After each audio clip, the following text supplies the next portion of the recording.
ওনার বাড়ির লোকের তো নিশ্চয়ই জানা আছে যে ওনার বাদাম থেকে অ্যালার্জি ছিল। এক্স্যাক্টলি। তাহলে এই কেক আনলো কেন? অদ্ভুত ব্যাপার। সুধীর বাবুর বার্থডে ছিল আর কেক ওই তিনজনে খেয়েছিল। কেক তিনজনে খেয়েছিল, কিন্তু ওখান থেকে যে বন্দুকটা পাওয়া গেছে তাতে 4টে গুলি খরচ হয়েছে, যেগুলো এদের গায়ে লেগেছে। অদ্ভুত ব্যাপার যে ওর ওপর সুধীরের আঙুলের ছাপ আছে। আর ওই বন্দুকটাও তো সুধীর বাবুর নামেই রেজিস্টার করা। তো সুধীর বাবু প্রথমে ওই তিনজনকে গুলি করে আর তারপর নিজে সুইসাইড করে। কিন্তু কেন? ঝামেলা এড়ানোর জন্য। ব্যবসা ডুবে যাচ্ছে, ধার দেনা বেড়ে যাচ্ছে, এই জন্য নিজের সঙ্গে পুরো ফ্যামিলিটাকেই মেরে ফেলে। আর কি কারণ হতে পারে? হ্যাঁ স্যার, তাই তো মনে হচ্ছে। সুধীর বাবু ইচ্ছে করেই ওই বাদামওয়ালা কেক নিয়ে এসেছিল যাতে ওনাকে না খেতে হয়, আর উনি সেনেটে মিশিয়ে ওই কেকটা সবাইকে খাইয়ে দেন। আর অজ্ঞান হওয়ার পরে তাদের মেরে ফেলে নিজেও আত্মহত্যা করেন। রবি, ওই রিতেশ যেটা ফটো আপলোড করেছিল না নেটে, সেটা একটু খোলো তো। কটার সময় তুলেছিল এই ফটোটা? স্যার 2:05 আর আপলোড করেছিল? স্যার 2:07 সালুকে একটা কথা বলো, কেক খাওয়ার কতক্ষণ পরে ওরা অজ্ঞান হয়েছিল? 20 থেকে 25 মিনিট। মানে 2:30 না 2:35? আমার মনে হয় ওরা সবাই ওই সময়ই মারা গিয়েছিল, 2:30 থেকে 3:45-এর মধ্যে। মানে সবকিছু ঘটেছে ওই 40 মিনিটের ভেতরেই। 1 মিনিট, ওই দেখো, ওই ছায়াটা কার? ওই শ্যাডো? এই চারজন তো এখানে দাঁড়িয়েছিল, তাহলে ছায়া ওখানে গেল কি করে? সেটা ওখানে গিয়েই দেখতে হবে। এই শ্যাডোটা কার ছিল? 2:04। পর্দার পজিশন একদম ঠিক আছে তো? একদম স্যার। পজিশন নিয়ে নি। রেডি? 2:05। আরে এখানে তো কোনো ছায়া দেখতে পাচ্ছি না। তাহলে ওখানে ছায়া কোথা থেকে এলো?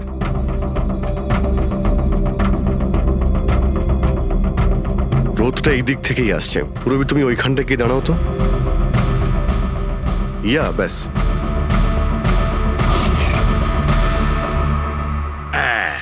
এইখানে ছায়াটা দেখা যাচ্ছে, ঠিক যেমনটা ওখানে ছিল, সেম টু সেম। আমি ঠিকই বলেছিলাম, এখানে কোনো 5 নম্বর লোক ছিল। আর সে ওখানেই দাঁড়িয়েছিল যেখানে আমি দাঁড়িয়েছিলাম। এই সেই লোকটাই হবে যে সুধীর বাবু আর তার পরিবারকে মেরেছে। আর সে আমাদের অলমোস্ট ধোকা দিয়ে দিয়েছিল যে এটা মার্ডার কাম সুইসাইড। আর ওর ছায়াই ওকে ধোকা দিয়ে দিয়েছে। কিন্তু স্যার আমরা এই ছায়ার মাধ্যমে খুনি অবধি পৌঁছবো কি করে? খুনির মেন টার্গেট ছিল সুধীর বাবু, আর সে ওই সময় ওখানেই দাঁড়িয়েছিল। নিশ্চয়ই চেনা জানাই কেউ হবে। কারেক্ট। খোঁজ নিয়ে দেখো সুধীর বাবু পার্টিতে কাদের কাদের ডেকেছিলেন।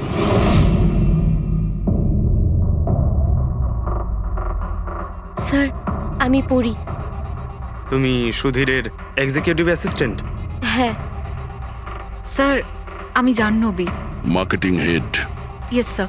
হ্যাঁ স্যার, আমি জগন্নাথ, আমি কোম্পানির লয়ার। আর সুধীর বাবুর পার্সোনাল লয়ারও। আগে হ্যাঁ, কিন্তু আপনারা আমার কাছে কি জানতে চাইছেন? সুধীর বাবুর কোম্পানিতে প্রায় 300 লোক কাজ করতেন, কিন্তু উনি পার্টিতে শুধু আপনাদের 3জনকেই ডাকলেন।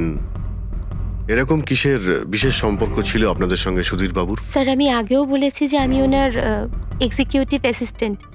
তো একজন এক্সিকিউটিভ অফিসারের সঙ্গে এতটা পার্সোনাল রিলেশনশিপ? স্যার, আমি ওনার শুধু কাজই না, বরং ওনার পার্সোনাল লাইফও ম্যানেজ করতাম। আই মিন পার্সোনাল আর প্রফেশনাল দুটোই। আর ওই দিনও আমি পার্টি ম্যানেজ করতে গেছিলাম, সেলিব্রেট করতে না। আর উকিল বাবু আপনি? স্যার, আমি আর সুধীর হলাম ছোটবেলাকার বন্ধু। ওর বার্থডে আর আমি যাব না, এটা কি করে হতে পারে? আর আপনি, আপনাকে কেন ইনভাইট করেছিল সুধীর বাবু পার্টিতে? স্যার, আমাকে সুধীর স্যার না, নীল ইনভাইট করেছিল। আমি আর নীল খুব ভালো বন্ধু ছিলাম। I see. তো আপনি ওনার পুরো শিডিউল ম্যানেজ করতেন। তো এই বার্থডে পার্টির দিন কেউ কি আসার কথা ছিল? কোনো মিটিং রেখেছিলেন আপনারা? স্যার, ওই দিন ব্যাংক হলিডে ছিল, তার জন্য কোনো মিটিং বা অ্যাপয়েন্টমেন্ট ছিল না।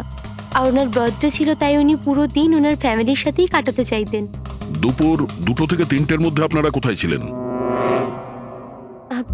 স্যার, আমি তো আমার বাড়িতেই ছিলাম, ভ্লগ বানাচ্ছিলাম।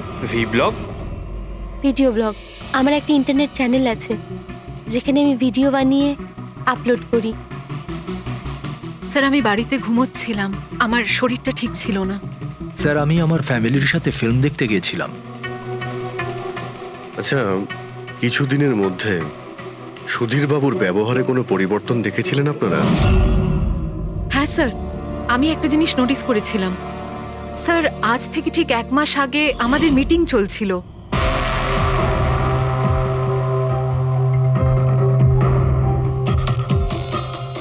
স্যার, কি ব্যাপার? ভেতরে এসো।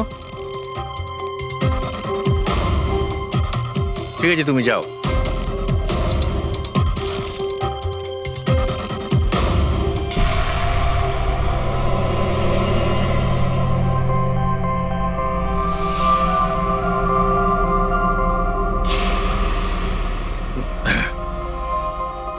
Sorry gentleman, meeting is over.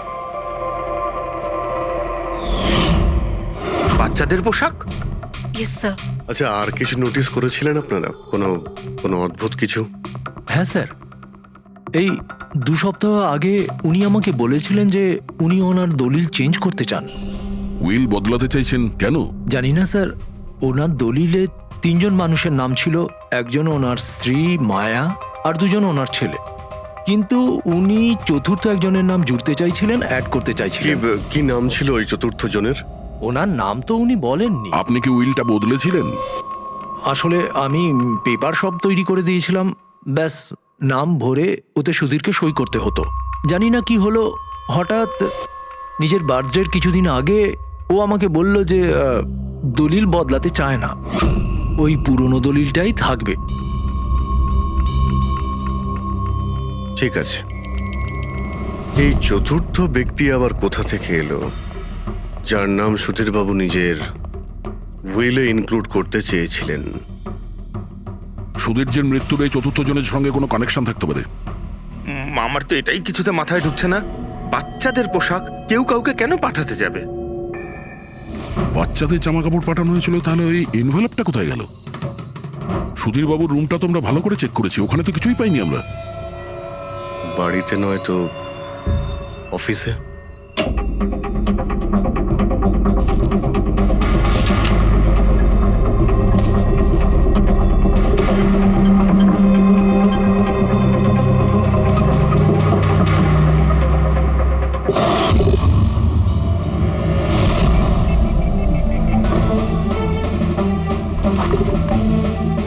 পেয়ে গেছি।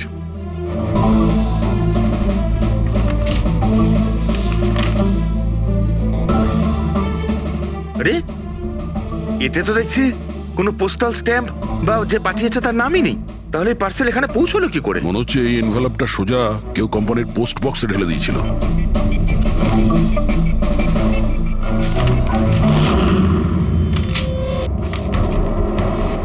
এই এনভেলপটা ডক্টর সালুকের কাছে পাঠিয়ে দিই, উনি হয়তো কিছু পেতে পারেন। ঠিক আছে। আচ্ছা, এই জাহ্নবী বলছিল যে এই পার্সেলটা দেখে মিস্টার সুধীর একদম চমকে গিয়েছিলেন। হতে পারে কোনো পুরনো স্মৃতি জেগে উঠেছিল। আর তারপর উনি কাউকে কলও করেছিলেন হয়তো। আগের মাসের কল ডিটেলস সুধীরবাবুরটা দেখি এই এনভেলপ পাওয়ার পরে সুধীরবাবু সবার আগে কাকে ফোন করেছিলেন? সুধীরের ফোন এসেছিল অনেক বছর বাদে। কি কথা হয়েছিল আপনাদের দুজনের? খুব রেগেছিল যে আমি ওকে কেন এনভেলপটা পাঠিয়েছিলাম, কিন্তু আমি তো ওকে এনভেলপ পাঠাইনি। কিন্তু কোনো কারণ তো ছিল যাতে সুধীর বাবু আপনাকে সন্দেহ করেন। হ্যাঁ, নিশ্চয়ই। ওই এনভেলপে বাচ্চার জামা ছিল। ওর মনে হয়েছিল ওটা সেই জামাটাই যেটা আমি আর সুধীর আমাদের সন্তানের জন্য কিনেছিলাম। আমাদের বাচ্চার জন্য? আমার আর সুধীরের সন্তান। 30 বছর আগে আমি আরকে ওয়েবস কোম্পানিতে অ্যাকাউন্ট ডিপার্টমেন্টে কাজ করতাম। সুধীরের বাবা সেটার মালিক ছিল। ওখানেই সুধীর আর আমার সম্পর্ক হয়েছিল। আর কিছু বোঝার আগেই আমি বুঝতে পারি যে আমি সুধীরের সন্তানের মা হতে চলেছি। তো আপনাদের দুজনের বিয়ে হয়নি? না, হয়নি। সুধীর তো কথা দিয়েছিল, কিন্তু ওর প্যারেন্টস রাজি হয়নি, কারণ আমি ওদের স্টেটাসে ছিলাম না। ওনারা তো সুধীরের বিয়ে অনেক বড়লোক বাড়িতে আর সেম স্টেটাসে করতে চেয়েছিলেন। তারপরে ওর প্যারেন্টস আর ফ্যামিলি খুব চেষ্টা করেছিল ওকে, আমাকে, এমনকি আমার ফ্যামিলিকেও বোঝানোর জন্য যে আমি বাচ্চাটাকে নষ্ট করে দিই। আমিও ঠিক করেছিলাম যে যাই হয়ে যাক আমি আমার সন্তানকে জন্ম দেবই। 15ই মার্চ 1990 সালে আমার সন্তান এই পৃথিবীতে এসেছিল, কিন্তু সেই রাতেই ও মারা গিয়েছিল। যে বাচ্চাটাকে কোলে নিয়ে আদর করছিলাম, ছোট ছোট জামা কাপড় পরাচ্ছিলাম, কিচ্ছু করতে পারিনি আমি। আমি ভেবেছিলাম যে এরকম সময় তো সুধীর আমার পাশে থাকবে, আমাকে সাপোর্ট করবে, কিন্তু ও তো এর আগেই আমার সাথে কথা বলাটাও বন্ধ করে দিয়েছিল। আর ওই মাসেই ও মায়াকে বিয়েও করেছিল। তো সেই জন্যই আপনি আজ অব্দি বিয়ে করেননি আর এখানে একাই থাকেন। হ্যাঁ, সুধীরবাবু আপনার সঙ্গে যা যা করেছেন তার জন্যে খুব কষ্ট হয়েছে আপনার, হয়তো খুব ঘেন্না করতেন ওকে। আমার থেকে বেশি ঘেন্নাও কে আর কেই বা করতে পারে। উনি আপনাকে আপনার অধিকার দেয়নি, আপনি সম্পত্তিতে ভাগ চাইলেন, আর যখন সম্পত্তি উনি আপনাকে দিলেন না তখন আপনি রেগে গেলেন আর মেরে দিলেন ওকে। আমি ওকে মারিনি, আর আমি ওকে কেন মারবো? আমি তো চেয়েছিলাম যে ও বেঁচে থাকুক আর সারা জীবন কষ্ট পাক। যেদিন সুধীরবাবু মারা যান সেদিন দুপুরবেলা আপনি কোথায় ছিলেন? আমি বাড়িতেই ছিলাম। আপনার কাছে কোনো উইটনেস বা প্রমাণ আছে? কোনো প্রমাণ নেই। হ্যালো, হ্যাঁ স্যার, ওকে স্যার, হ্যাঁ এখানেই আছেন, আমি বলে দিচ্ছি। হ্যাঁ, ইয়েস স্যার। স্যার সালুমকে স্যার ফরেন্সিকে ডাকছেন তাড়াতাড়ি, বলছিলেন যে কিছু। ওই এনভেলপটাকে যখন আমি ভালো করে পরীক্ষা করলাম তাতে কোনো ফিঙ্গারপ্রিন্ট তো পাইনি, কিন্তু ওই এনভেলপ থেকে আমি ডিএনএ এর জন্য স্যাম্পল পেয়ে গেছি। যে ওই চিঠিটা পাঠিয়েছে সে মনে হয় মুখ দিয়ে থুতুর সাহায্যে ওটাকে সেঁটে দিয়েছে। আর এইভাবে ওই এনভেলপ থেকে আমি স্যালাইভা স্যাম্পল পেয়ে গেছি, যার থেকে ডিএনএ টেস্ট করতে পারবো। কিন্তু ডক্টর, ডিএনএ টেস্টিং এতে তো 4 থেকে 6 সপ্তাহ লাগবে। হ্যাঁ, আর আমি 5 দিনের জন্য যাচ্ছি দিল্লি এক কনফারেন্সে, কিন্তু তার আগে আমি কিছু প্রাইমারি টেস্ট করিয়ে নিয়েছি। তো স্যার আপনি এই টেস্ট থেকে কি পেলেন? এই টেস্ট থেকে আমি জানতে পেরেছি যে এটা যার ডিএনএ হোক না কেন তার ডিএনএ সুধীরবাবুর ডিএনএ এর সঙ্গে ম্যাচ করছে। কি? তার মানে এই যে, তার মানে হচ্ছে এটা যে এই চিঠিটা পাঠিয়েছে সেটা সুধীরবাবুর কোনো রক্তের সম্পর্কের লোক। তার মানে সুধীরেরই নিজের কেউ সুধীরকে ব্ল্যাকমেল করছে, কিন্তু কে কে হতে পারে? স্যার অদিতির পেটে যে বাচ্চাটা ছিল সেটা তো মরা অবস্থায় জন্মেছিল। হ্যাঁ, আর রইল বাকি সুধীরবাবুর 2 ছেলে নীল আর রিতেশ। ওরা দুজন আবার সুধীরবাবু আর অদিতির গোপন রহস্যটা জেনে ফেলেনি তো?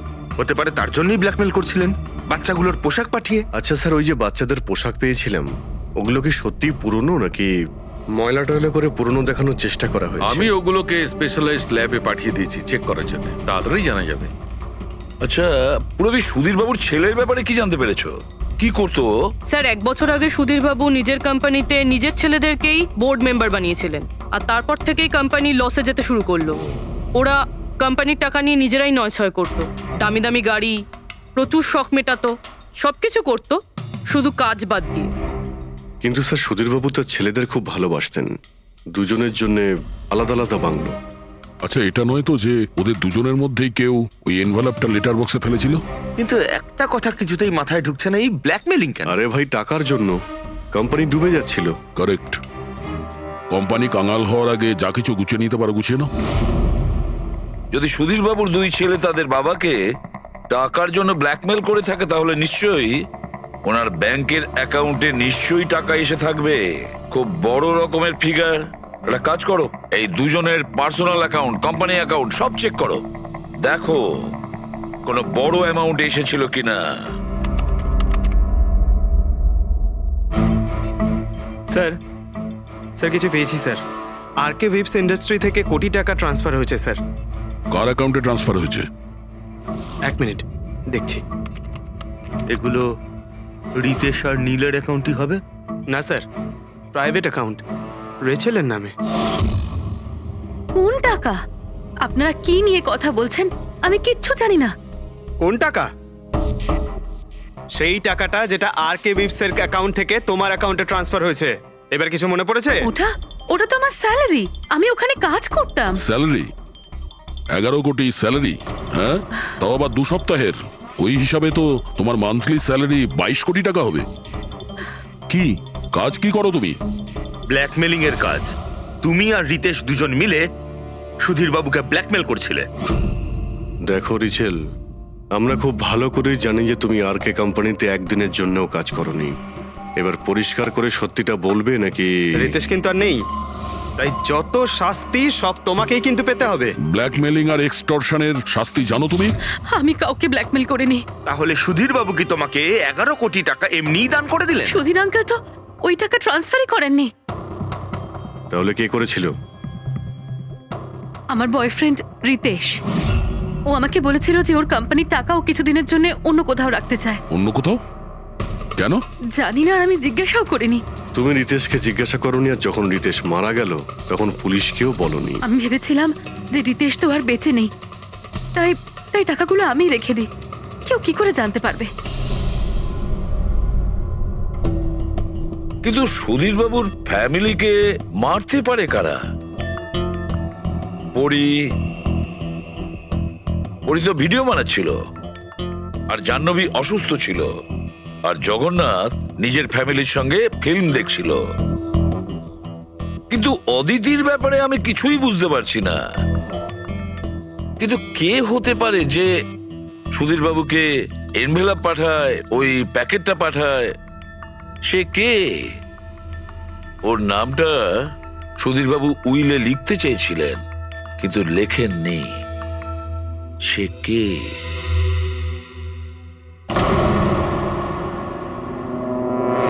প্রেমের দ্বিতীয় কেকটা কোথা থেকে আসলো?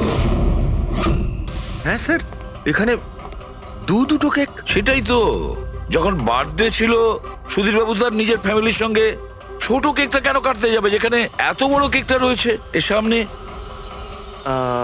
স্যার, যাতে ও রাতে পার্টিতে বড় কেক খেতে পারে। আরে ভাই, সুধীর বাবু কি 18 বছরের বাচ্চা ছিল নাকি যে নিজের বার্থডেতে দুটো কেকের অর্ডার দেবে? স্যার, হতে পারে এই কেকটা ওনাকে কেউ গিফট করেছে, এই কিন্তু বাদামওয়ালা সেটা কেক। তো বক্সে নিয়ে আসবে, আর তার উপরে কেক শপের নামটাও লেখা থাকবে। না স্যার, ওখানে তো আমরা কোনো বক্স পাইনি। ছিল না? হতে পারে কেউ এই কেকটা বাড়িতে বানিয়েছে, সেই জন্যই আমরা ওখানে বক্স পাইনি।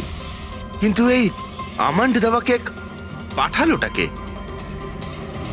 স্যার, হ্যাঁ, স্যার আমি জাহ্নবীর সোশ্যাল প্রোফাইল চেক করছিলাম। স্যার, এখানে ওর অনেক ছবি আছে যেখানে ও কেক আর পেস্ট্রি বেক করছিল। বেকিং ও খুব পছন্দ করে। হ্যাঁ, আমি বেকিং পছন্দ করি, তাতে কি? তো কিছু না, তুমি বাদামওয়ালা কেক বানিয়েছিলে না সুধীর বাবুর জন্য?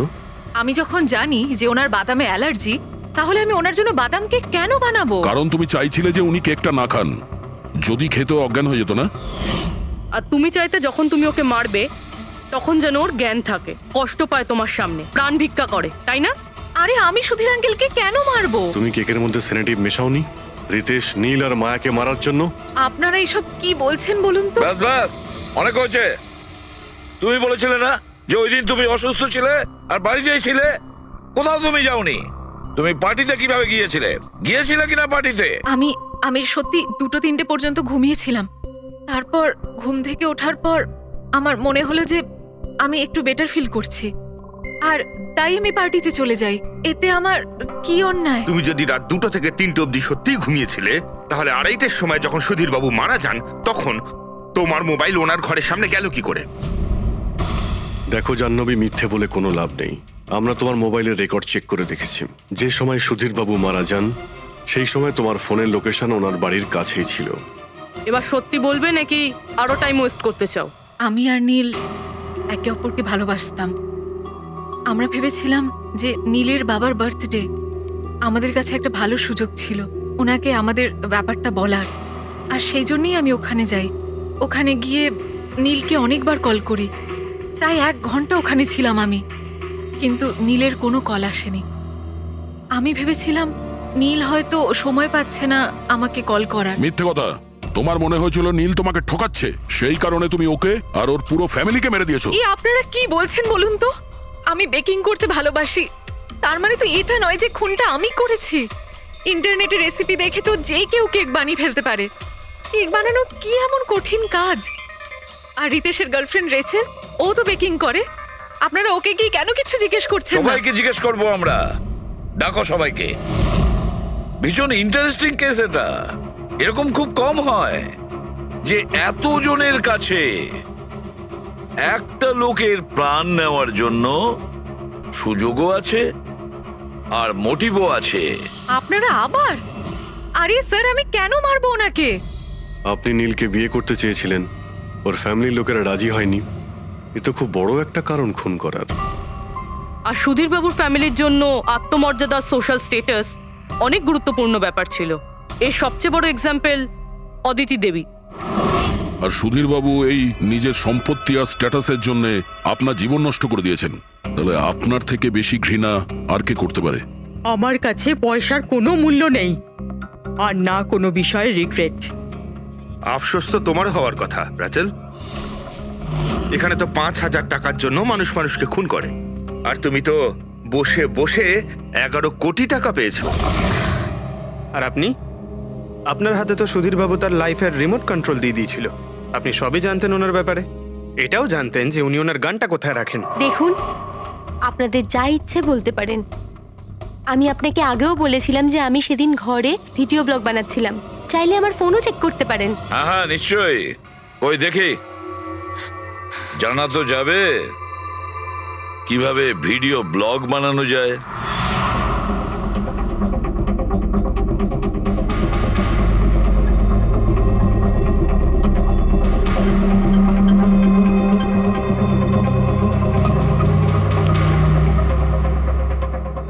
স্যার, এখন আপনি বিশ্বাস করেছেন তো যে সেদিন আমি নিজের ঘরে DIY ভিডিও বানাচ্ছিলাম? DIY তার মানে? Do it yourself. স্যার, আমি প্রত্যেকদিন নিজের ইন্টারনেট চ্যানেলে মানুষদের দৈনন্দিন কাজের ইজি পদ্ধতি দেখাই। Do it yourself. স্যার, হ্যাঁ, নিউজ পেপারটা দেখুন, ডেটটা ওই একই। হ্যাঁ, সেটাই তো আছে। মানে ভিডিও ওই দিনই শুট করা হয়েছিল। স্যার, হ্যাঁ পুরবি। স্যার আমি মেমোরি কার্ডের ডেট আর টাইম চেক করেছি। এই ভিডিওটা ওই দিনই তৈরি করেছিল, 2টো থেকে 4টের মধ্যে। আচ্ছা, আর স্যার, ওরির মোবাইল লোকেশন ক্রস চেক করেছিলাম আমরা, তাতে দেখলাম ও সেদিন বাড়িতেই ছিল। পুরবি একটা কাজ করো, এই 4 জন লেডিসকে আলাদা ঘরে বসাও। স্যার, হুম, চলো।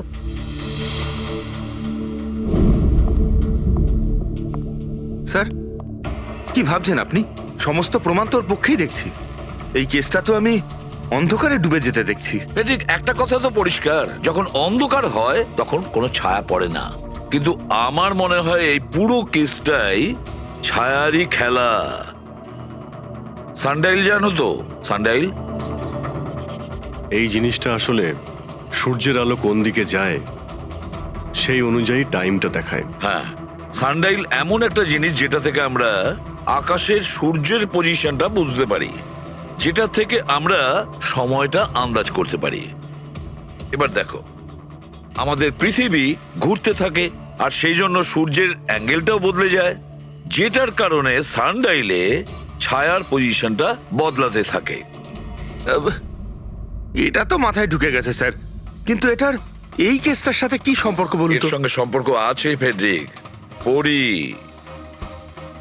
এই পুরো প্রমাণগুলোই আমরা পরীর কাছ থেকে কালেক্ট করেছি। পরি সে এমন একজন কেউ পুরো এভিডেন্স গুলো ম্যানিপুলেট করতে পারে, মেমোরি কার্ডের ডেটটাও চেঞ্জ করতে পারে, পুরো এভিডেন্সেস কন্ট্রোল করতে পারে। কিন্তু সূর্যকে কন্ট্রোল পরি করতে পারে না। ভুলে যেও না যে সূর্য কোনো সময়ই ভুল সময় সে দেয় না। তার মানে ওরি ভিডিওতে ডেট আর টাইম দুটোই চেঞ্জ করে দিয়েছে? হয়তো চেঞ্জ করেছে বা করেনি, কিন্তু এখন আমরা এই ছায়াকে প্রশ্ন করব যে পরি সত্যি বলেছে না মিথ্যে বলেছে। কারেক্ট, এই সেটিংটা একদম সেরকমই হয়েছে যেমন পরীর ভিডিওতে ছিল। আর রোদও সেই রকম আছে সেদিন যেরকম ছিল। শুধু পরীর জায়গায় পুরবি দাঁড়িয়ে আছে। স্যার, আমরা এখানে কি করব? আগামী 6 ঘন্টা পর্যন্ত পুরবীকে এইভাবেই দাঁড়িয়ে থাকতে হবে যেভাবে ভিডিওতে পরী দাঁড়িয়েছিল। আমরা এটাই দেখতে চাই যে যদি পরী সত্যি কথা বলে তাহলে 2টো থেকে 4টের মধ্যে পুরবীর মুখে ঠিক সেই জায়গা থেকে রোদ্দুর পড়বে যেমন পরীর মুখে ছিল। আর স্যার, যদি আমার ছায়া পরিচ্ছায়ার সাথে ম্যাচ না করে তো? তো দেখতে হবে। ক্যামেরা অন করো।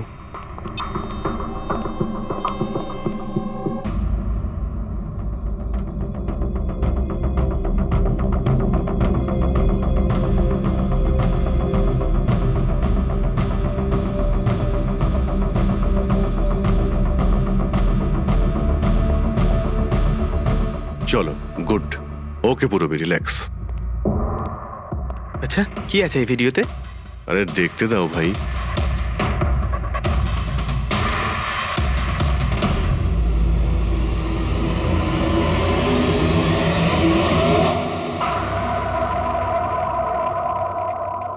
তো সকাল 11টা থেকে 1টার মধ্যে তুমি ওই ভিডিওটা রেকর্ড করেছিলে। আর তুমি খুব চালাকির সাথে ভিডিও ডেট আর টাইম চেঞ্জ করে দিয়েছো। মেমোরি কার্ডের ডেট আর টাইম বদলে দিয়েছিলে, নিজের মোবাইল ফোনটা বাড়িতে রেখে দিয়েছিলে যাতে আমরা ওখানকার লোকেশন পাই। তুমি কি মনে করেছিলে এসব করার ফলে আমরা বোকা হয়ে যাব? হ্যাঁ, না তুমি আমাদেরকে বোকা বানাতে পারলে, না আকাশে ওঠা সূর্যকে। তোমার ভিডিওতে রোডের ডিরেকশন দেখে স্পষ্টই বোঝা যাচ্ছে ওই ভিডিওটা 11টা থেকে 1টার মধ্যে শুট করা হয়েছে। চেষ্টাটা ভালোই করেছিলেন, কিন্তু রিসার্চ ওয়ার্কটা একটু দরকার ছিল। পরি, তোমার ব্যাপারে আমরা সব কিছু জেনে গেছি। পড়ি, আমাদের হয়তো ম্যাক্সিমাম 4 সপ্তাহ সময় লাগবে তোমার ডিএনএ টেস্ট করে এটা প্রমাণ করতে যে তুমি সুধীর বাবুর মেয়ে। কিন্তু তাতে সত্যিটা বদলে যাবে না।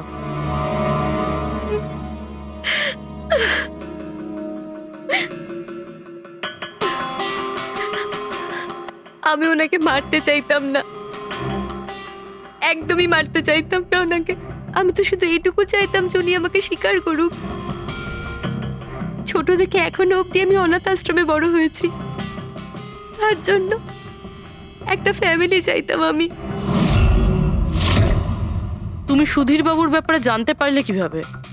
ওই আমার ছোটবেলার জামা কাপড়ের জন্য। ওই জামা কাপড়ে হসপিটালের কার্ড ছিল, উনি ওটা বের করতে ভুলে গেছিলেন। ওই কার্ডে বাবার নাম্বারও ছিল। তারপর আমি বাবাকে অনেক খুঁজলাম, তখন শেষ পর্যন্ত ওনার কোম্পানির কথা জানতে পারলাম। কিন্তু তুমি ওনার কোম্পানি কেন জয়েন করলে? তুমি চাইলে সুধীর বাবুকে অন্য জায়গাতেও কথাটা বলতে পারতে যে তুমি ওনার মেয়ে। কিন্তু আগে আমি ওনার সাথে দেখা করতে চাইতাম, চিনতে চাইতাম ওনাকে। তারপর আস্তে আস্তে জানতে পারলাম যে উনি খারাপ মানুষ নন, মনের দিক থেকে খুবই বড়। তখন আমি ভাবলাম যে হয়তো ওই সময় ওনার অবস্থা খুব খারাপ ছিল, তাই অনাথ আশ্রমে দিয়েছিল আমাকে। কিন্তু এখন তো ওনার খুব ভালো অবস্থা, এখন তো উনি আমায় আপন করতে পারতেন। তাহলে ওনার সঙ্গে দেখা হতে না হতে প্রপার্টিতে ভাগ কেন চাইলে? কারণ আমি জানতে চাইতাম যে ওনার কাছে ইম্পর্টেন্ট কি, টাকা না আমি। তার জন্যই সুধীর বাবু ওনার উইল চেঞ্জ করতে চাইছিলেন।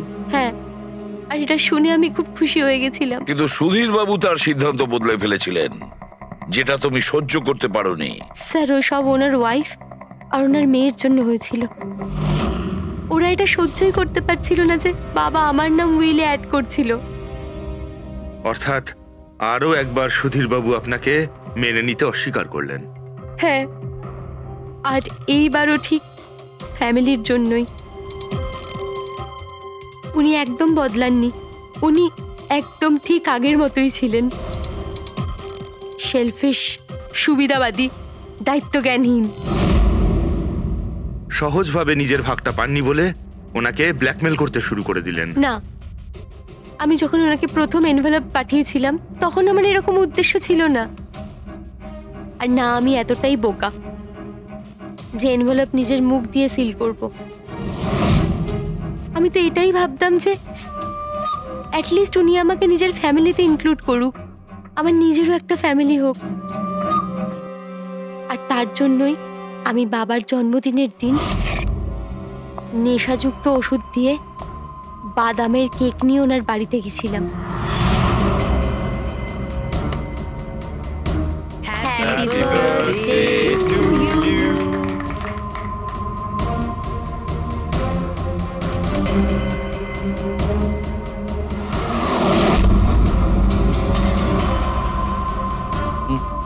আমার অ্যালার্জি আছে।